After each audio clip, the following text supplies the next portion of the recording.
It's interesting that there were five of us all living in the area of the hurricane, and it turns out that the three of us that had the least going on in our lives had no damage, whereas my brother, whose son had just died, he had his house almost devastated. My Oh, sister, who had just completed chemotherapy for cancer, her home was devastated. There's no way you can truly know what it's like to go through a hurricane, because just 1 mile away, it can be oh. completely different. Yeah, so that's also a way to picture that the longer we are from the real self experienced events, which we are when we are distancing from nature in the technology, also, the less we get to know exactly how it feels and how it was, right?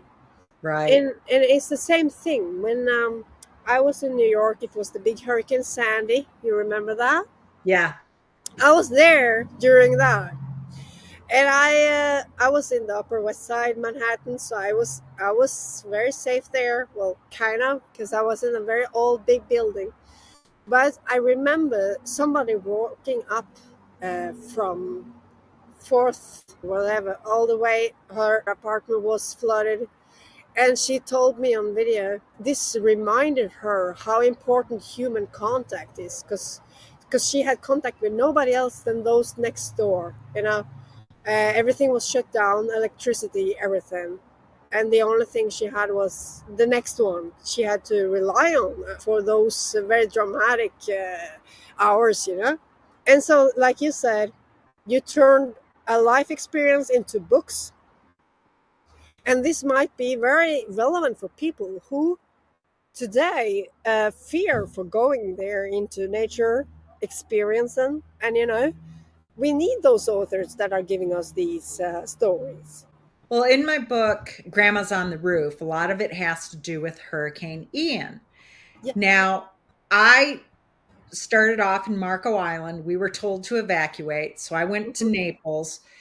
It's only, 20 miles away. And then the hurricane hit hardest in Fort Myers, Cape Coral, that area, which was another 20 miles away. The title of the book, Grandma's on the Roof, actually came from the fact that while I was in Naples, a friend of mine texted me and said her grandmother was on the roof. Is there anything you can do to help? And when I looked up her grandmother's address from where I was staying, it was only a mile away. Mm, And I didn't have any of the flooding that this mm, other person was having. And so in writing the story, and it's actually kind of a funny story, I had finished writing my first book, Winning the Lottery, and my yeah. editor said, "There's not enough drama. You need more to it. You need more drama." And I Mm. go, "I can't. We just went through a hurricane. I can't think. I can't do anything." And it's like, yeah, there's the dramas. On Mother's Day, Grandma's on the Roof is coming out. But the scene where she's in the worst part of the hurricane, I didn't know what that personally was like. I used a story that my sister, when she went through a hurricane over 15 years ago, her children were small.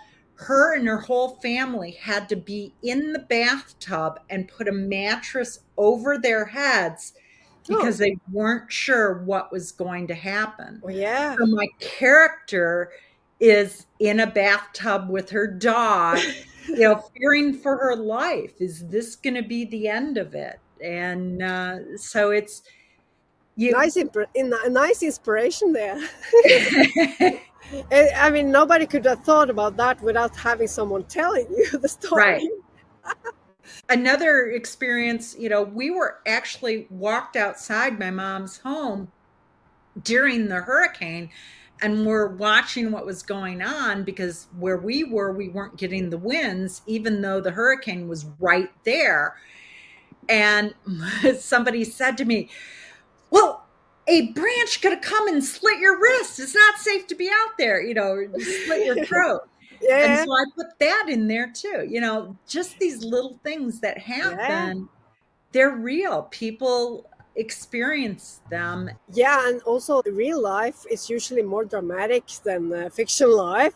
Maybe people would get a new experience of life when they read about something so close to you.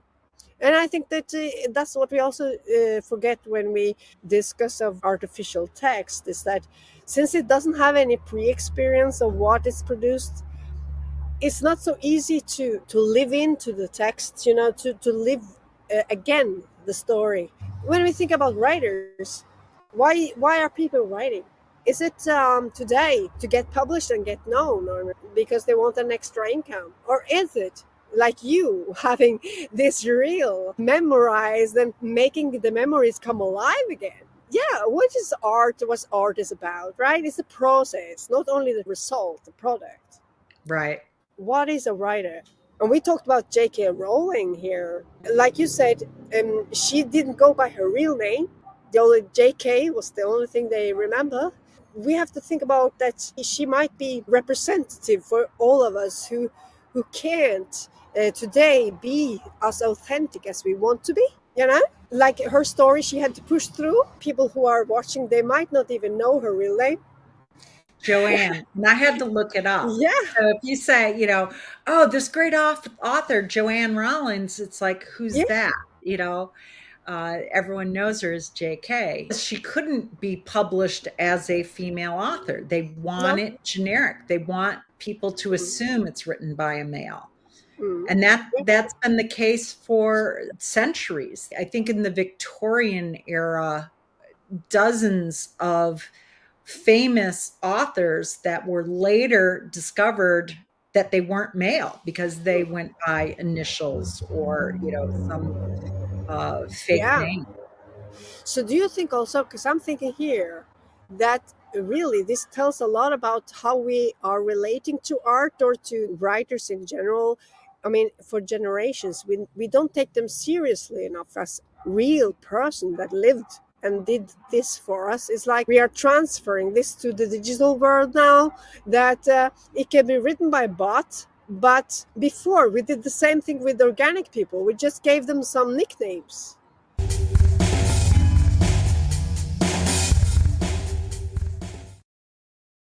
I've been coaching women all over the world, Yeah. literally on every continent, and very different cultures, like in Africa, South Africa, Mm, India, China, in the US, and South yeah. America, and all over Europe. So I've been on like 10 years of very intensive psychological, spiritual training. We talked about that last time. We are Mm, we are spiritual beings having a human experience to understand the deep psyche, the logic of our psyche, which is who we really are. We talked about it in last time about the patriarchy, yeah. and we talked about that. Well, that's for a lot of people, it's a difficult issue to talk about because they don't recognize it. It has been there for thousands of years. We don't notice this. And like we said last time, I'm not here to criticize men. No. I'm not here to criticize anybody, but there's such a huge potential. It's when we in society, if you're a man or a woman, because we talked about it the last time too. How do we identify ourselves, Mm, biologically or psychologically? mhm. And we come to this time where it really doesn't matter. And that's where, in my mind, if we want to create a better world, and it doesn't look so good, I think this is the next step of human evolution to that, um, like a transformation to the higher level of consciousness, where Yeah. we can access that potential and create that kind of a Mhm. world that everybody intrinsically know this is what Mm. you want.